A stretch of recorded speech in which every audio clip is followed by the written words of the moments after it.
Gloire à Dieu. Amen. Nous sommes heureux de nous retrouver. Amen. Amen. Il n'y a rien de mieux que de passer du temps ensemble avec notre Seigneur. Amen. Un jour dans ses parvis vaut mieux que 1000 ailleurs. Et il est bon que nous prenions ce temps pour le louer, pour l'adorer dans la communion fraternelle. C'est ce que dit ce chant. Rassemblés en ce lieu, nous louons notre Père. Nous sommes dans sa lumière. Jésus est parmi nous. Amen. Amen.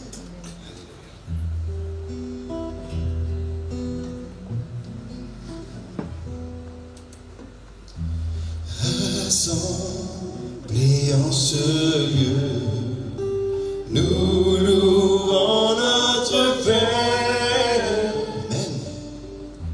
Voici l'Esprit de Dieu, nous sommes dans sa lumière. On le reprend cela. Rassemblés en ce lieu, nous louons notre Père. Amen. Voici l'Esprit de Dieu, nous sommes dans sa lumière. Un jour dans ses parvis, vaut mieux que 1000 ailleurs. Seigneur, tu nous unis, nous sommes frères et sœurs rassemblés. Rassemblés en ce lieu, nous louons notre Père. Voici l'Esprit de Dieu, nous sommes dans sa lumière.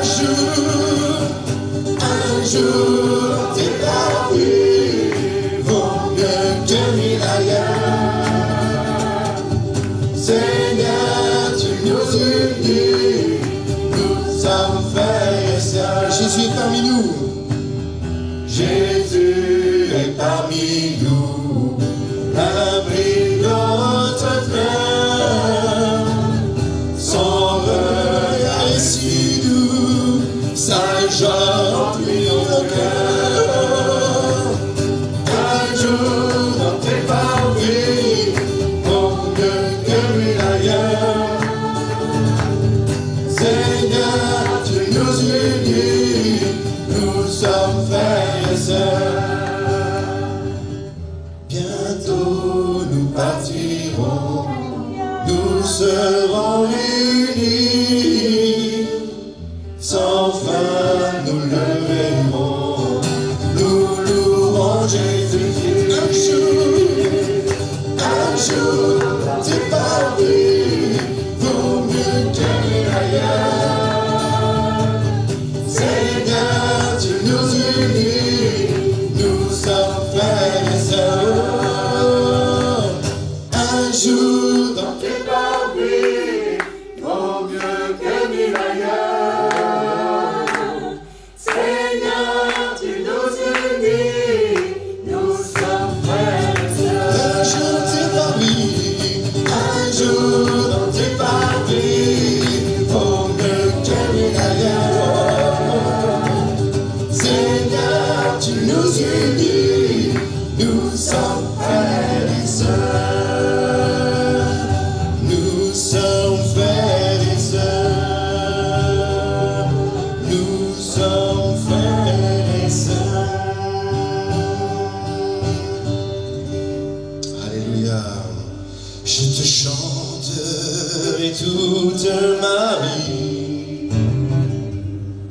Je te louerai de toute ma foi. Oui, toute ma vie, toute ma force, tout mon espoir est en toi. Ma vie est en toi seul, ma force est en toi seul. J'ai mis mon espoir en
seul j'unis mon espoir, toi seul, Seigneur, ma vie. Et en toi seul ma force, et en toi seul j'ai mon espoir, en toi seul, Seigneur.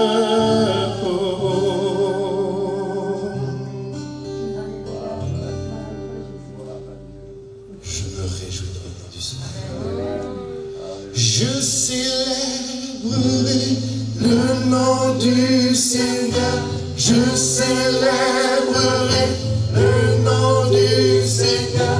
Je célébrerai le nom du Seigneur. Je célébrerai le nom du Seigneur. Je célébrerai le nom du Seigneur. Je célébrerai le nom du Seigneur. Je célébrerai le nom du Seigneur. Je célébrerai le nom du Seigneur. Je me réjouis dans le nom du Seigneur. Je me confie dans le nom du Seigneur. Je lève les mains dans le nom du Seigneur. Je danse de joie dans le nom du Seigneur. Je célébrerai le nom de celui que mon cœur aime. Oui, je bénirai le nom de mon sauveur.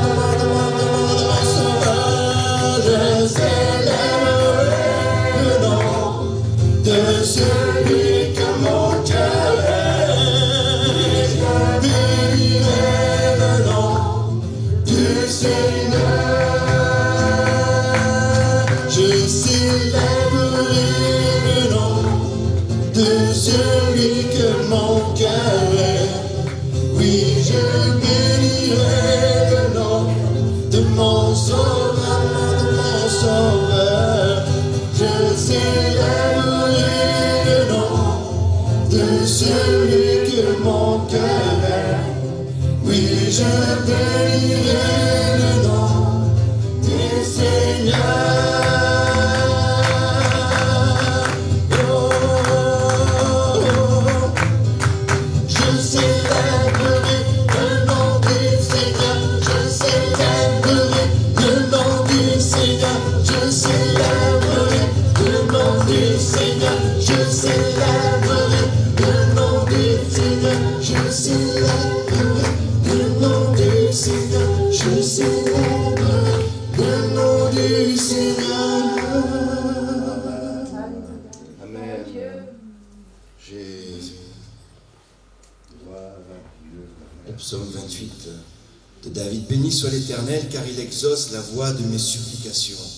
L'Éternel est ma force et mon bouclier. En lui, mon cœur se confie et je suis secouru. J'ai de l'allégresse dans le cœur et je le loue par mes chants. L'Éternel est la force de son peuple. Il est le rocher des délivrances de son oint. Sauve ton peuple et bénis ton héritage. Sois leur berger et leur soutien pour toujours. Alléluia. David s'adresse à l'assemblée du peuple. Il exprime sa confiance que l'Éternel répondra à sa prière. Et cela suscite en lui cette louange. Béni soit l'Éternel, il dit. Nous voulons dire ce matin, béni soit l'Éternel. Il est ma force. Il est mon bouclier. Et comme David, nous voulons dire, j'ai de l'allégresse dans le cœur. Je veux me réjouir en lui. Alléluia. Amen.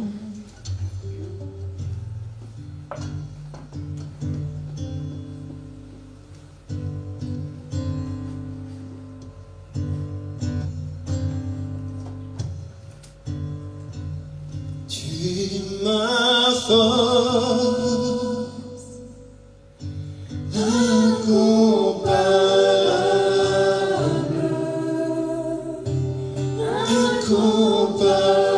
incomparable,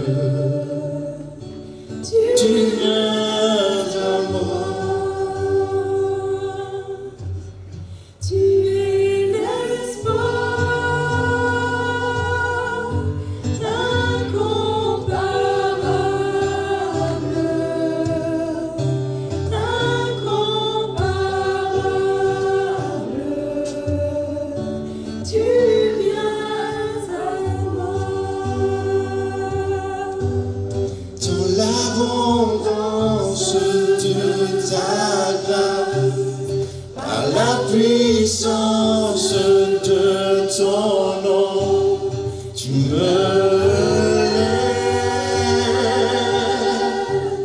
tu me lèves,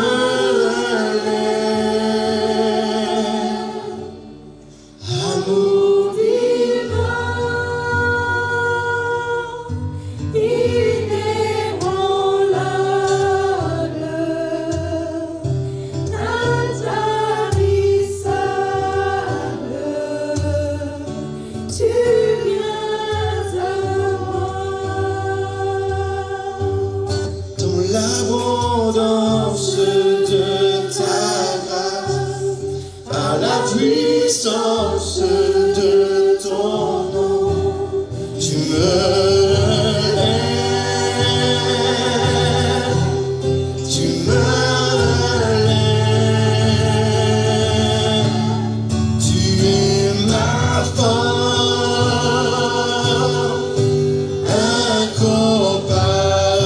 incomparable, incomparable, tu viens à moi. Chantons, tu es l'espoir, tu es l'espoir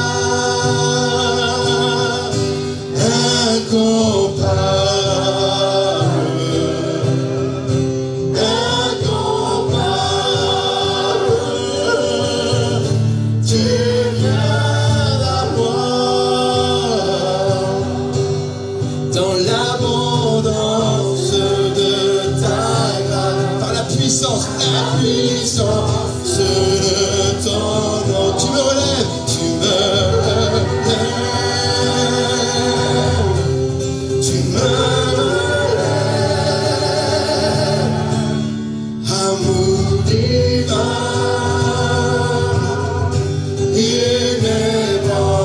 inébranlable, intarissable, tu viens à moi dans l'abondance de ta grâce, par la puissance de ton nom, tu me lèves, tu me lèves, dans l'abondance de ta grâce, par la puissance de ton nom, tu me lèves, tu me lèves, tu es ma force incomparable,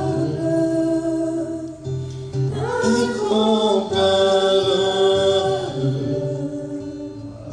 tu viens à moi,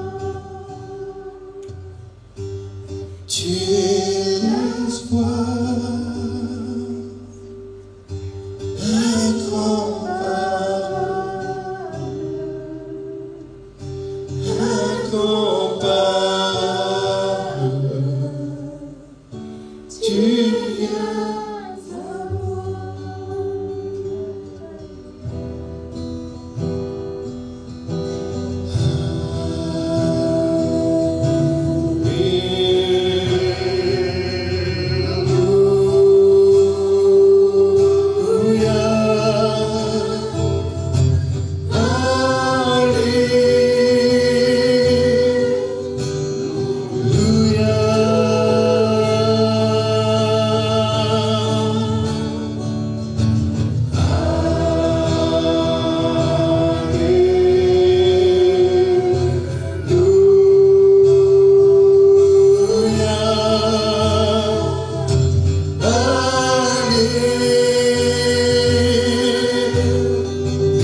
infiniment grand, éternel puissant, roi majestueux, oh Dieu tu es infiniment grand, éternel puissant, roi majestueux, oh Dieu tu es infiniment grand, éternel puissant, roi majestueux, oh Dieu tu es infiniment grand, éternel puissant, roi majestueux, oh Dieu tu es infiniment grand, éternel puissant, roi majestueux, oh Dieu tu es infiniment grand, éternel puissant, roi majestueux. Seigneur, nous voulons te louer, t'adorer ce matin, te contempler. Tu es merveilleux, tu es si beau, Seigneur.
que tu es le Christ, le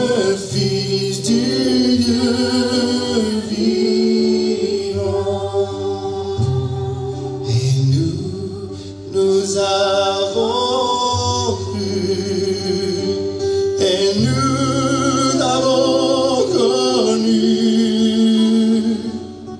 que tu es le Christ, le Fils du Dieu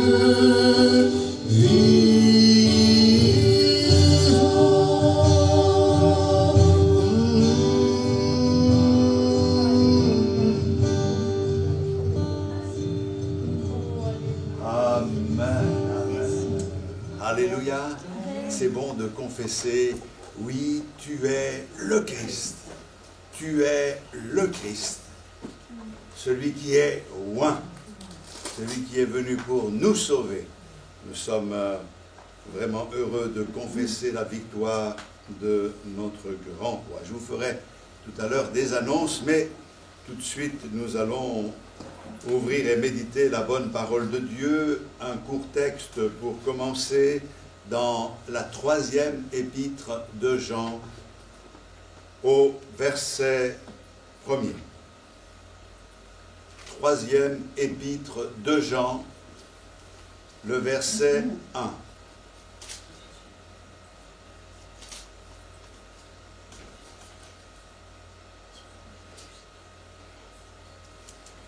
Voici ce que dit le texte.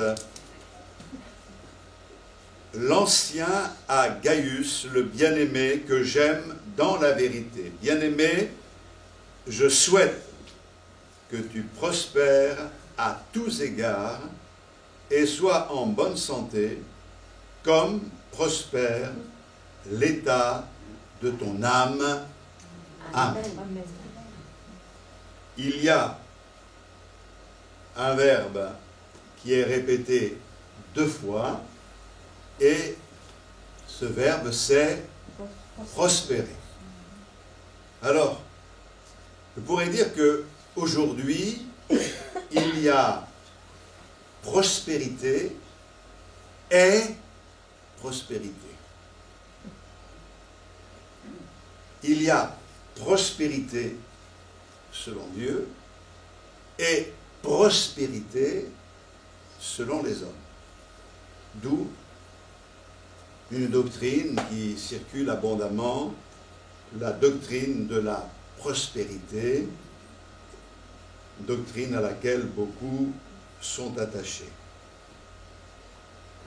La prospérité concerne plus ce que nous sommes aux yeux de Dieu que tout ce que nous pouvons posséder, toutes les facilités qui pourraient nous être accordées, toutes les réussites que nous pourrions avoir. Tout cela concerne la volonté de Dieu, c'est aléatoire, et la Bible nous dit que Dieu peut élever, mais Dieu peut aussi abaisser selon sa volonté. Et lorsque nous lisons les Écritures, nous sommes étonnés de la manière dont le Seigneur présente les choses.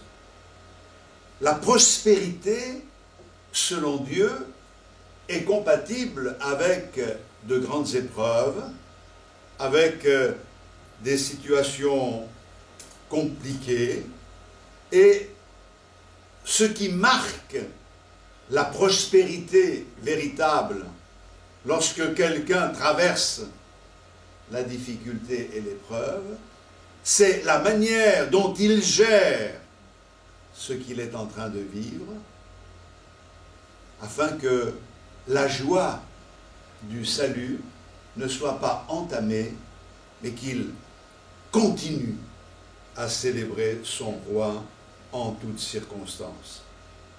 La Bible nous enseigne la prospérité, mais malheureusement, comme toute vérité, cette vérité a été largement détournée. Vous savez qu'il y a beaucoup de faux tableaux, de faux Van Gogh, de fausses monnaies, beaucoup de faux. Quand il y a du vrai, il y a du faux. Le faux se rapproche du vrai, mais ce n'est pas le vrai. Le vrai a de la valeur, le faux n'en a pas. Et dans les vérités bibliques, il y a toujours l'action du malin qui s'empare de cette vérité pour la fausser. Dieu a-t-il réellement dit? La Bible dit, il ordonnera à des anges de te porter de peur que ton pied ne heurte contre une pierre. Oui, mais tu oublies de dire que dans la vérité, il est précisé si tu marches dans les voies du Seigneur. On peut prendre une vérité et la détourner, et c'est ce qui se passe. Donc je vais vous donner quelques citations de ce que l'on entend aujourd'hui et que l'on ne retrouve pas dans la parole de Dieu. La pauvreté vient du diable et Dieu veut que tous les chrétiens prospèrent. Sous-entendu, et c'est dit clairement, que lorsque l'on est chrétien, on ne peut pas être pauvre. Une autre citation d'un autre individu, très connu, Dieu veut que ses enfants mangent le meilleur. Il veut qu'ils portent les meilleurs vêtements, qu'ils conduisent les plus belles voitures et qu'ils aient le meilleur en tout. C'est une façon aussi d'attirer des âmes. Un autre a dit ceci, je ne donne pas les noms volontairement, ça n'a pas d'intérêt. La toute première chose que Jésus fait est de se débarrasser de la pauvreté. Savez-vous pourquoi certains, y compris des pasteurs, ne sortent jamais de la pauvreté? Ce n'est pas parce qu'ils manquent d'intelligence, parce qu'ils n'ont pas des opportunités, c'est parce qu'ils ne sont pas oints. Sans l'onction, la pauvreté vous suivra toute la vie. Je suis étonné de voir que on puisse adhérer et suivre de tels enseignements,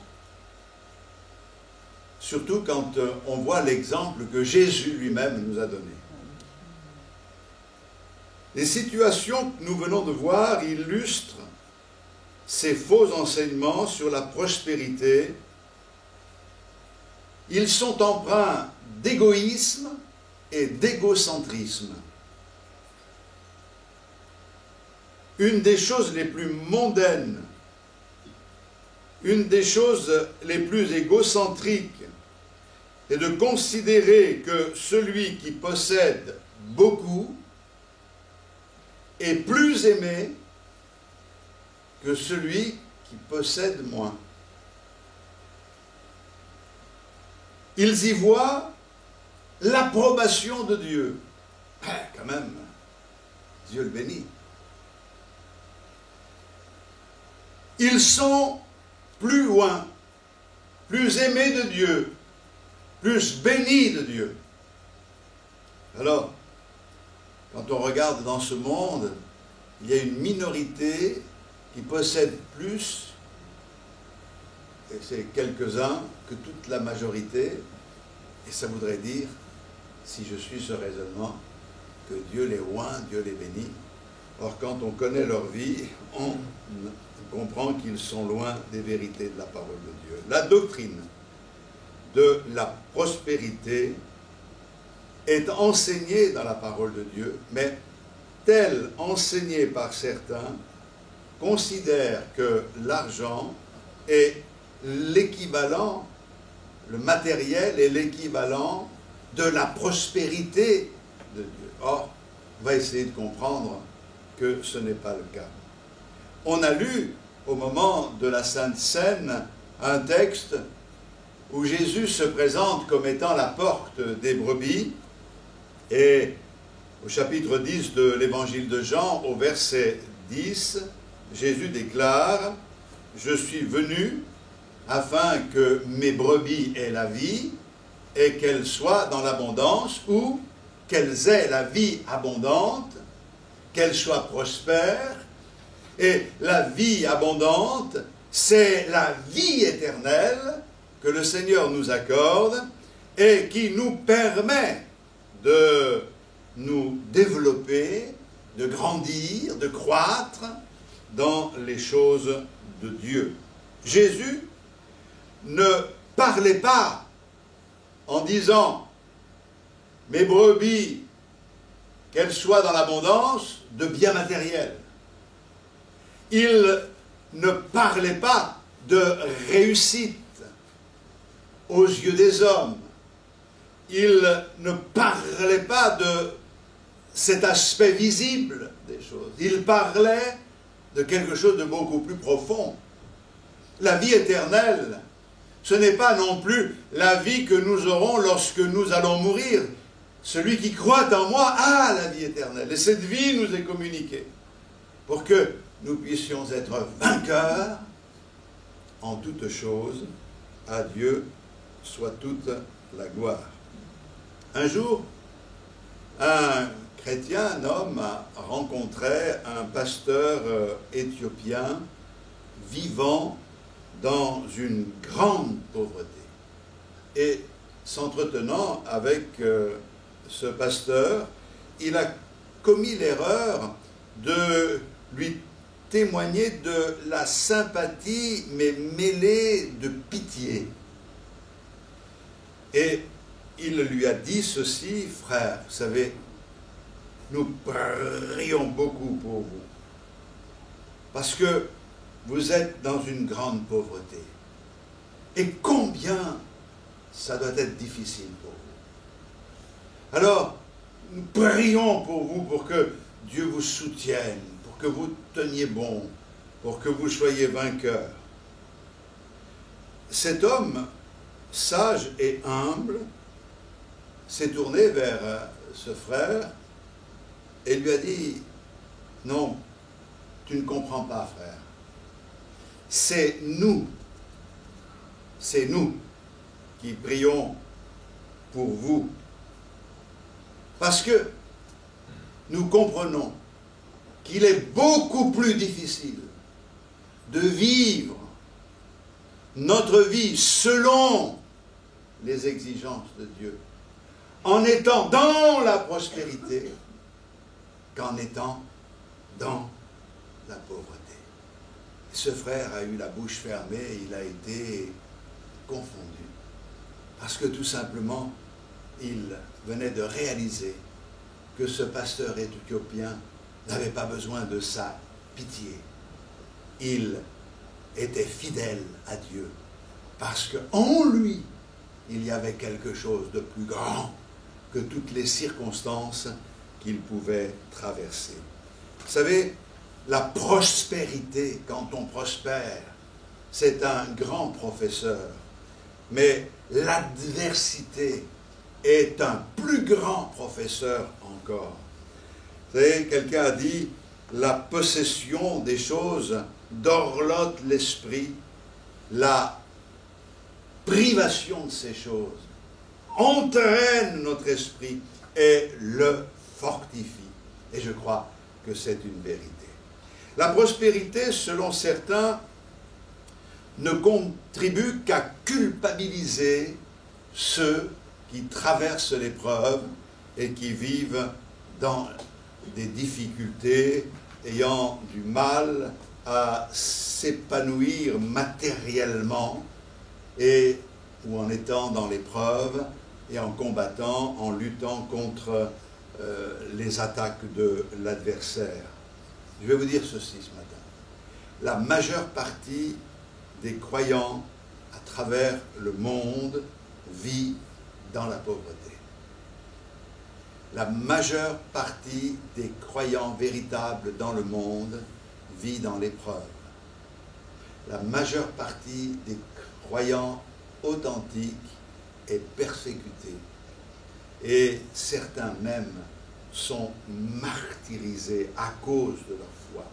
Oui, Il y a des chrétiens fidèles qui vivent dans certains pays comme dans le tiers-monde, qui meurent de faim, et pourtant ils sont fidèles. Et je me pose la question, et cette question, je vous la pose, sont-ils moins aimés de Dieu?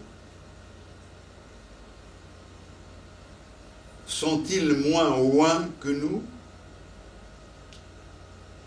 La réponse, bien sûr, est non.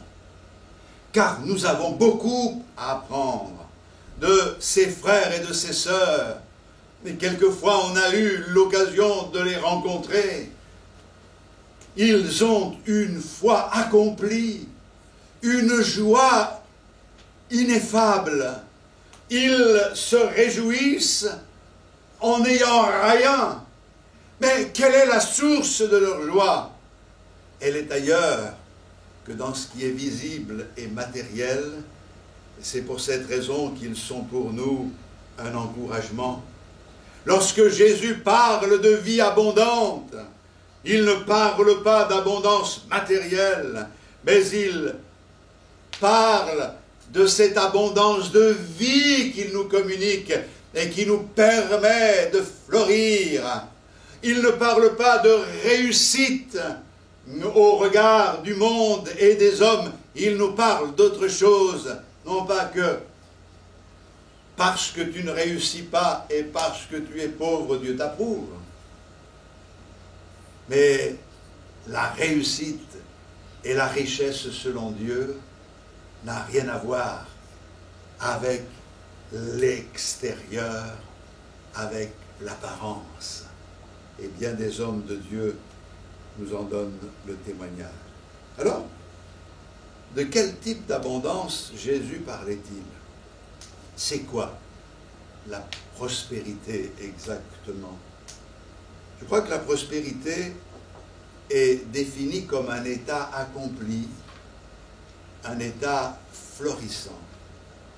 Être prospère, c'est s'épanouir dans notre vie avec le Seigneur. C'est avoir une bonne santé spirituelle, une foi qui grandit, qui s'épanouit, un amour pour Dieu toujours plus profond, un désir de lui plaire toujours plus grand. La fleur des champs est florissante, elle prospère lorsqu'elle grandit et fleurit, et Jésus a déclaré ceci dans Matthieu 6, 28. Considérez les lys des champs. Ils ne travaillent pas, ils ne filent pas, et pourtant, dit le Seigneur, Salomon, dans toute sa gloire, n'a jamais été vêtu comme l'un d'eux. Ça veut dire tout simplement que Salomon, malgré toutes ses richesses matérielles, malgré toutes ses possessions, malgré tous ses biens, malgré toute sa gloire, n'arrive pas à la cheville de cette fleur qui pousse sans l'aide de qui que ce soit. C'est Dieu qui l'a plantée là où il a voulu. Et c'est Dieu qui l'a fait croître. Donc, si je dois comprendre quelque chose, c'est que la prospérité n'est pas basée sur ce que nous possédons, mais sur ce que nous sommes à l'intérieur, ce que nous sommes spirituellement parlant. Alors on peut déjà se poser des questions. Qui sommes-nous vraiment? Qui sommes-nous spirituellement? La prospérité n'est pas l'absence de moments difficiles, compliqués, mais c'est plutôt celui que nous sommes et la façon dont nous traitons, dont nous gérons les situations pour jamais être en opposition à Dieu, pour toujours être attaché à notre Seigneur et continuer à le célébrer et à l'adorer, quoi qu'il en soit. Alléluia. Nous voulons vraiment le comprendre. L'abondance et la joie de vivre ne sont pas le résultat de ce que nous avons, mais de qui nous avons et de qui nous sommes. Qui avons-nous? J'ai le Seigneur. J'ai le Seigneur. Et le Seigneur a changé ma vie. Si je n'ai pas le Seigneur, alors je peux connaître toutes sortes de situations. Je peux être dans la pauvreté ou dans l'abondance. Je ne suis jamais prospère aux yeux de Dieu. Mais si je connais le Seigneur, si il vit en moi réellement, alors ma vie s'épanouit. Je peux connaître la pauvreté, l'épreuve ou l'abondance. Rien ne me sépare de son amour. Je continue à le servir et à l'adorer. Que dit la Bible sur l'abondance, la bénédiction et la prospérité? La Bible mentionne différents types de prospérité. Cependant, la plus importante, c'est la prospérité spirituelle. Alors, la Bible parle de ce succès, des efforts, et considère cela comme la prospérité. Surtout quand nous lisons l'Ancien Testament. On voit l'histoire de Joseph qui, dans la maison de Potiphar, eh bien, prospérait et tout ce qu'il entreprenait réussissait parce que Dieu était avec lui. Et c'est vrai que cette prospérité extérieure et cette réussite était le sceau de Dieu sur sa vie. Mais lui, si je regarde bien, il était dans l'esclavage. Il avait été rejeté, il avait été abandonné. Comment se fait-il que cet homme puisse prospérer au point que ça soit, alors qu'il aurait dû être écrasé par les circonstances qu'il traversait? La raison pour laquelle Joseph était regardé comme ayant réussi et comme étant prospère par le Seigneur et qu'il était un homme intègre. Un homme qui demeurait fidèle à Dieu, quoi que ça lui en coûte.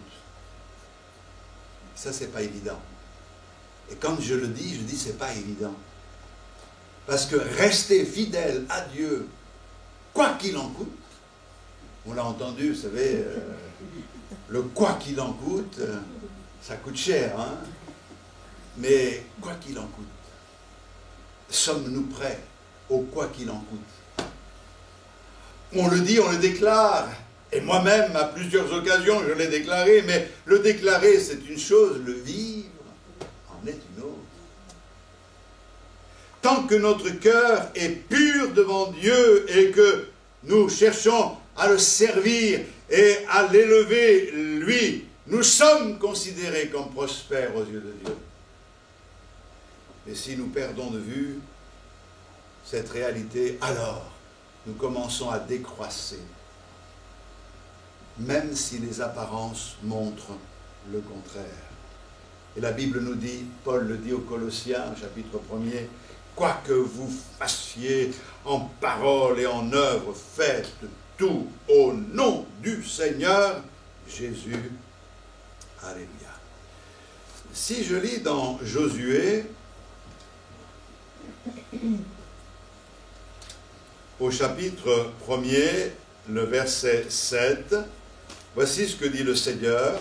« Fortifie-toi seulement et aie bon courage en agissant fidèlement selon toute la loi que Moïse, mon serviteur, t'a prescrite. Ne t'en détourne ni à droite ni à gauche, afin de réussir dans tout ce que tu entreprendras. Que ce livre de la loi ne s'éloigne point de ta bouche. Médite-le jour et nuit pour agir fidèlement selon tout ce qui est écrit, car c'est alors que tu auras du succès dans tes entreprises, c'est alors que tu réussiras. J'ajoute, c'est alors que tu seras prospère. Nous voyons clairement que 2 fois il est dit c'est alors, et que cela est lié à l'obéissance à la parole de Dieu. La prospérité qui est ici assimilée au succès est le résultat de l'obéissance à la parole de Dieu que Dieu confirme. Attache-toi à ma parole. Quoi qu'il t'en coûte, fais ce que je dis dans ma parole. Ne t'en détourne pas. Ne fais pas autre chose. On a cette tentation de faire autre chose. Il y en a qui n'ont pas compris encore les bases de l'écriture, qu'ils veulent déjà expliquer des choses assez étonnantes. Encore dernièrement, quelqu'un est parti sur des raisonnements où j'ai été obligé de dire c'est un hérétique. Comprends déjà les bases, applique ton cœur à suivre ce qui est écrit et tu verras la gloire de Dieu. Nous voyons donc qu'obéir à la parole de Dieu, à la loi de Dieu, mène à la prospérité. Et cette prospérité, c'est la prospérité selon Dieu que Dieu approuve. Ce qui est important, ce n'est pas d'être approuvé par les hommes, c'est d'être approuvé par Dieu. Quelquefois, on voit l'approbation de Dieu. On a vu dans certaines situations que l'on a vécues, une approbation au sein des hommes, au point que certains de ce monde, grands de ce monde, ont eu le cœur touché par rapport aux intérêts qui étaient ceux des chrétiens, et on dit c'est formidable et tout, mais c'est un moment. Dieu incline leur cœur, mais ce n'est pas parce que le monde, à un moment donné, nous porte que cela veut dire que c'est la marque même de la prospérité, du succès. Non, parce que le monde finira toujours par nous haïr, puisqu'il a haï le Seigneur, et le Seigneur le dit. Et donc, nous ne pouvons pas nous attendre à quelque chose du monde. Attendons-nous surtout à Dieu, et s'il veut incliner le cœur des grands de ce monde, il le fera, mais la gloire revient à notre Seigneur et à lui seul. Alors, des textes, on en connaît comme « Heureux plutôt ceux qui écoutent la parole de Dieu et qui la gardent ». On pourrait en donner beaucoup, mais l'obéissance à la parole de Dieu nous conduit à la prospérité spirituelle. Et il n'y a pas de secret, c'est comme cela, c'est la signification première de la prospérité. Obéis à la parole et tu te développeras spirituellement. Attache-toi, crois ce qui est écrit, confesse ce qui est écrit, donne gloire au Seigneur. Puis, il y a le succès de nos efforts, comme on en parlait. Et le succès de nos efforts est en fait un critère du monde. Le monde juge la prospérité en se basant sur le succès de nos efforts. Et d'ailleurs, on transpose cela dans le domaine spirituel au point de penser, nous chrétiens, que plus une église est grande, plus elle est dans la vérité, plus elle est bénie. Je prie pour que Dieu bénisse les grandes églises et qu'il y ait de grandes églises. Je demande à Dieu qu'il y ait le plus grand nombre de sauvés, d'arrachés à la perdition. Mais si vous lisez dans l'Apocalypse, vous vous apercevez que cette église qui croit être riche, qui croit être prospère, le Seigneur lui donne un message. Il lui dit, je te conseille d'acheter ce qui te manque. Il te manque l'essentiel. Vous savez, quand l'esprit du monde prend la place de l'esprit de Dieu, alors la confusion s'installe. Dieu voit le succès de nos efforts, non pas comme le monde le voit. Vous jugez d'après l'apparence, et le Seigneur dit à Samuel, tu considères l'apparence, moi, je regarde le cœur. Et ce qui est important pour nous, c'est que le Seigneur puisse regarder notre cœur et voir quelque chose qui correspond à ce qu'il attend de nous. Dans 1 Chronique, au chapitre 22, le verset 12, « Veuille seulement l'Éternel t'accorder de la sagesse et de l'intelligence et te faire régner sur Israël dans l'observation de la loi de l'Éternel ton Dieu. Alors tu prospéreras si tu as soin de mettre en pratique les lois et les ordonnances que l'Éternel a prescrites à Moïse pour Israël. Fortifie-toi et prends courage, ne crains point et ne t'effraie point. » Alléluia. On peut parler de aussi les possessions matérielles, comme on le voit, je le disais, dans l'Ancien Testament. On voit comment Dieu a fait prospérer Isaac, Abraham et d'autres.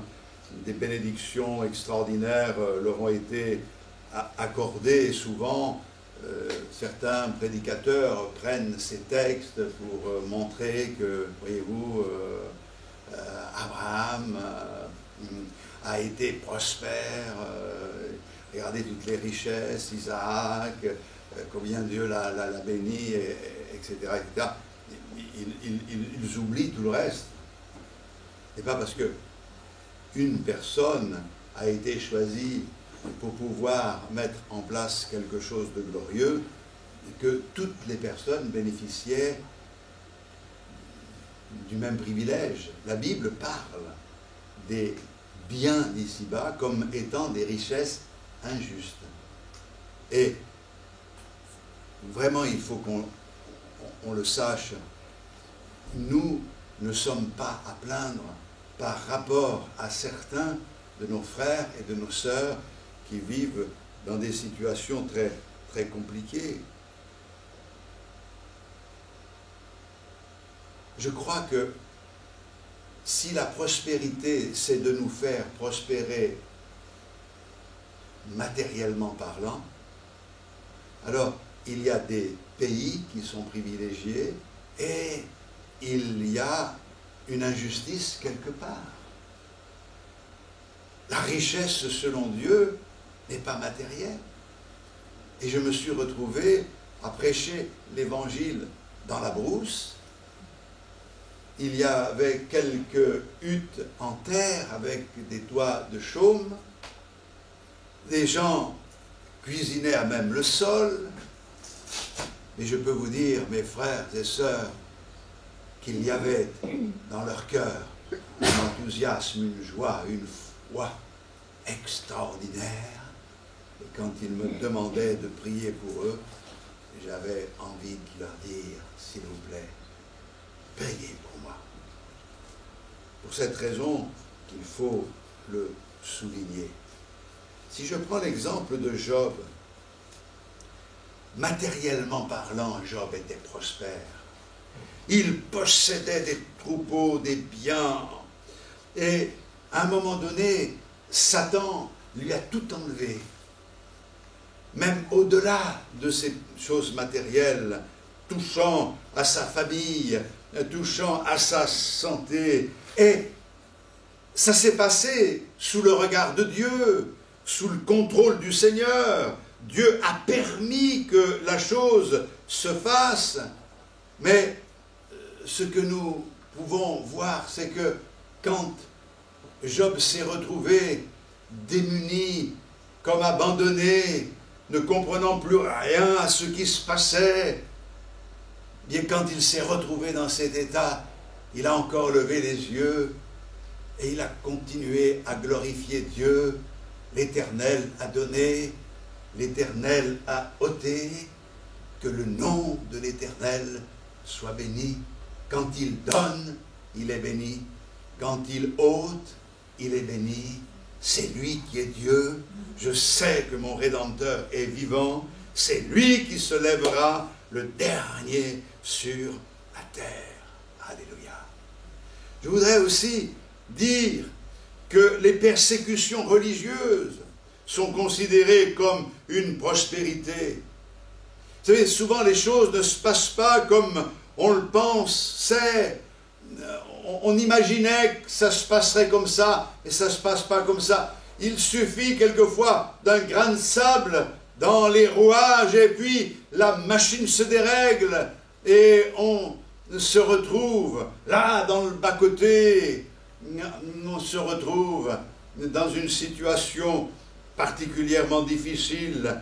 Et là, la Bible nous montre que c'est des choses qui peuvent arriver partout.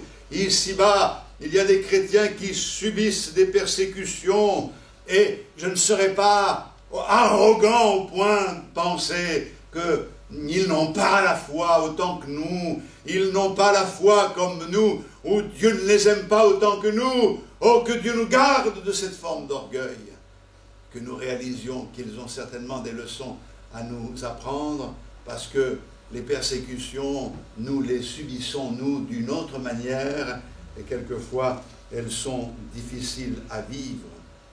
Le fait d'être persécuté est considéré par la Bible comme une forme de prospérité. Si je lis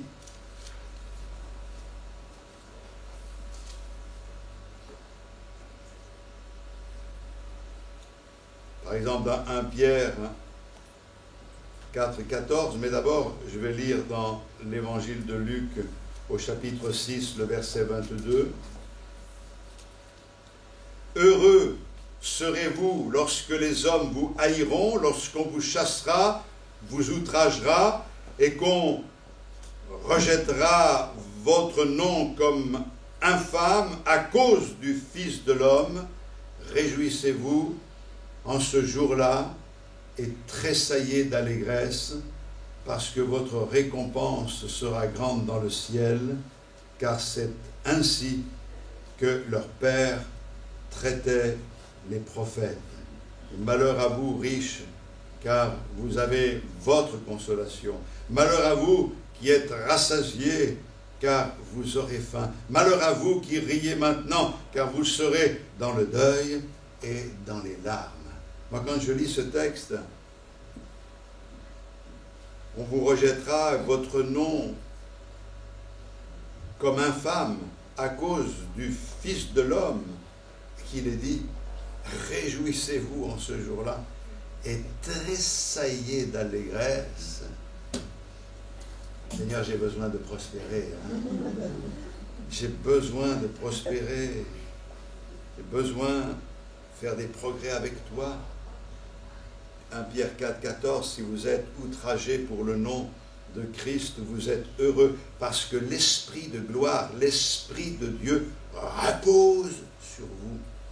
La persécution est considérée comme une prospérité, parce qu'elle est souvent le résultat de notre fidélité à Dieu, et elle rend gloire à Dieu si nous restons fidèles au Seigneur dans notre persécution. Le malheur atteint souvent le juste, mais l'Éternel l'en délivre toujours. Nous avons parlé de Joseph, mais Joseph, quand on considère son parcours, on est dans l'étonnement. Dieu considère notre succès spirituel et notre fidélité comme étant vraiment prospère, et non pas le reste. Joseph était prospère alors qu'il était esclave. Et il y a eu un moment où le Seigneur lui a permis de voir sa gloire. Job est resté fidèle alors qu'il était dans l'épreuve. Résultat, au bout du compte, Dieu lui a donné le double de ce qu'il avait perdu. parce que Dieu est un Dieu fidèle. Le Seigneur est beaucoup plus préoccupé par notre bien-être spirituel que par notre bien-être physique. C'est ce qui pourrait nous étonner. Seigneur, mais on ne comprend pas. Pourquoi tu permets cela? Pourquoi tu laisses faire ça? Pourquoi? Et nous, on se pose des questions. Quand on voit notre frère ou notre sœur dans la souffrance, on se dit, mais pourquoi? Parce que Dieu est plus préoccupé par le bien-être spirituel que par le bien-être matériel. On ne comprend pas tout et on ne comprend pas la manière que Dieu utilise pour faire son œuvre. Mais je peux vous dire qu'il ne se trompe pas, il sait ce qu'il fait et nous sommes entre de bonnes mains.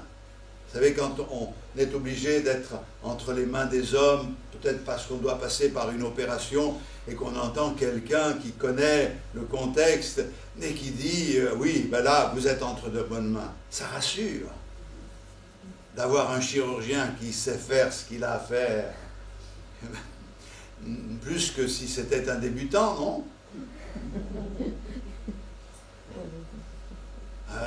On est moins rassuré. Et quand on faisait les vaccins à l'armée, je me souviens, il y avait là des personnes, l'infirmier lui disait, tu sais, tu pinces à ce niveau-là, tu plantes l'aiguille et tu vas avaler. On n'était pas... On se laissait faire, mais on n'était pas tranquille. Hein. Au bout d'un moment, il y en a un qui tombait dans les pommes, l'autre, bon, mais c'est pas évident, mais c'est rassurant d'être entre bonnes mains. C'est un exemple, mais nous, on sait que nous sommes entre bonnes mains lorsque nous sommes entre les mains de notre Seigneur. Alléluia. La santé spirituelle est vue comme la prospérité.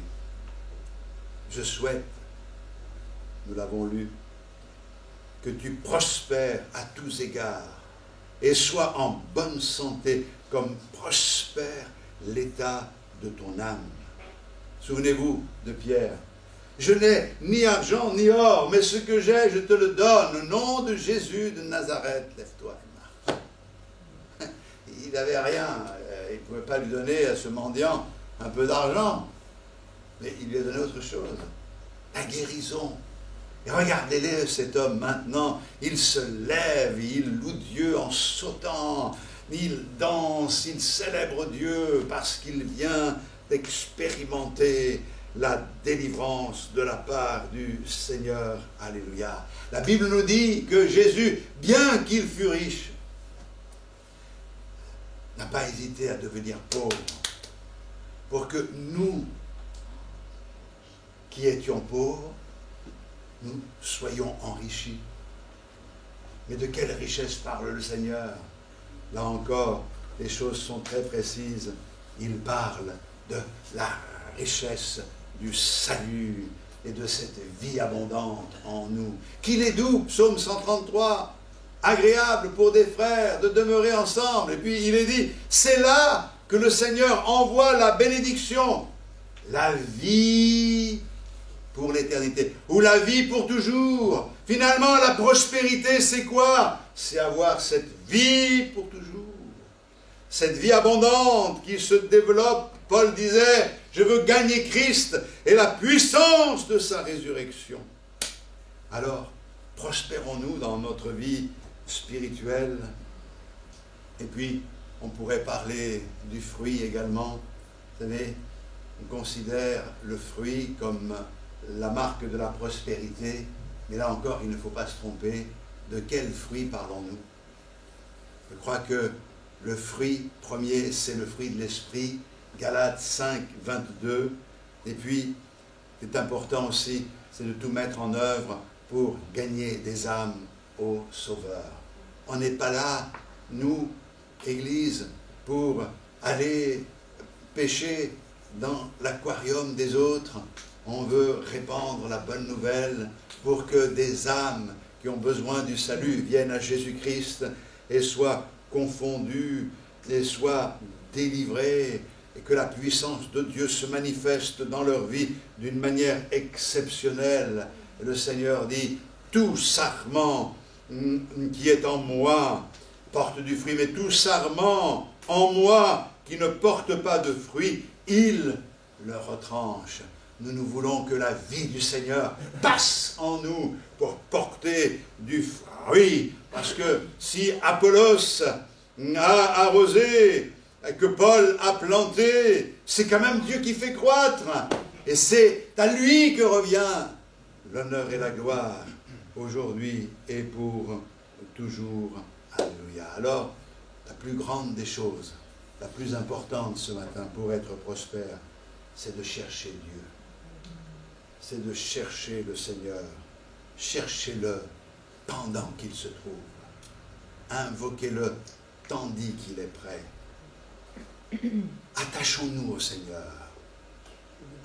Ne voyons pas comme une injustice le fait de vivre certaines situations, d'être dans l'épreuve. Pourquoi ça m'arrive à moi? Le Seigneur n'a jamais dit que ça n'arriverait pas. Il a dit, je serai avec toi. Et c'est ça qui est important. Oh, on n'arrêterait pas. Et je veux rentrer en moi-même ce matin. Puissions-nous le faire. On va incliner nos têtes, on va juste réfléchir quelques instants. Il y en a qui ne prospèrent jamais. Ils tournent en rond. Ils sont comme le peuple d'Israël qui a tourné pendant 40 ans, tourné en rond. Et jamais ils ne sont entrés dans le pays de la promesse à cause de leur incrédulité. Pourtant, c'était la volonté de Dieu au départ. La volonté de Dieu pour nous s'accomplit dans la mesure où nous ajoutons foi à ce qu'il dit.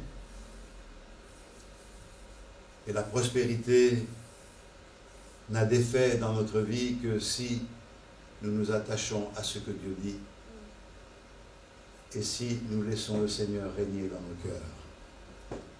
Alors ce matin, règne en moi, Seigneur. Remplis ma vie. Je veux être prospère. Je ne veux pas regarder aux circonstances, mais je veux regarder à toi.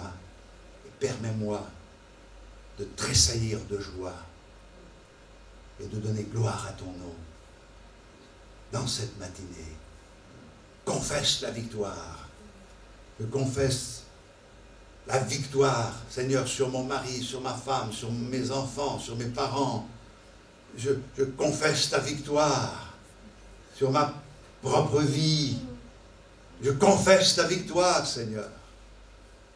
Je veux connaître cette satisfaction intérieure, ce bonheur intense d'être à toi, Seigneur. Merci de bénir mes frères et sœurs et de poser ta bonne main sur chacun d'eux et de leur accorder ta riche grâce. Et ceux qui nous suivent sur Internet, bénis-les là où ils se trouvent. Seigneur, accorde ta grâce. Oh Dieu, quel bonheur de te connaître. Quel bonheur de t'avoir. Seigneur, comme la fleur qui s'épanouit, qui fleurit, veut connaître cette floraison, Seigneur. Et je veux m'épanouir en toi, encore et encore, pour la gloire de ton nom, en ayant un cœur pur, débarrassé de l'amertume, débarrassé du ressentiment, débarrassé de tout ce qui pourrait être un obstacle. À toi la gloire, dans le nom de Jésus-Christ. Amen. Amen. Gloire à Dieu. Amen. Alléluia. Gloire au Seigneur. C'est la différence entre ces deux frères de la parole de Dieu, Jacob et Ésaü. Jacob, à un moment donné, dit à son frère, « Je suis dans l'abondance. » Et son frère va lui répondre, « Dieu m'a comblé de grâce et je n'ai besoin de rien. » C'est différent quand même. Un était dans l'abondance, l'autre était comblé de grâce, il n'avait besoin de rien. Je n'ai besoin de rien si le Seigneur règne dans mon cœur. Gloire à Dieu. Que le Seigneur soit béni pour ces moments. Permettons au Seigneur de faire son œuvre dans notre vie. Alléluia.